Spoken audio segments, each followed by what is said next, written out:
Here we have a clip on the timeline of DaVinci Resolve. That clip has a few keyframes down here, and if I want to change the speed of the clip with change clip speed, let's say to 1/3, then after clicking on change, the length of this clip will be 3 times longer, but the keyframes will remain here and will not expand together with the length of the clip.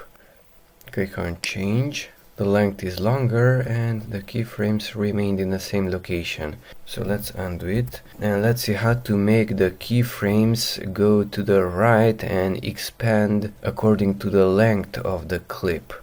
So right click on the clip, go to change clip speed, and after typing in the desired value, here at keyframes don't choose maintain timing but stretch to fit.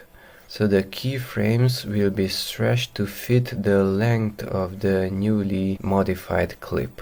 After I click on change, these keyframes will expand to the right.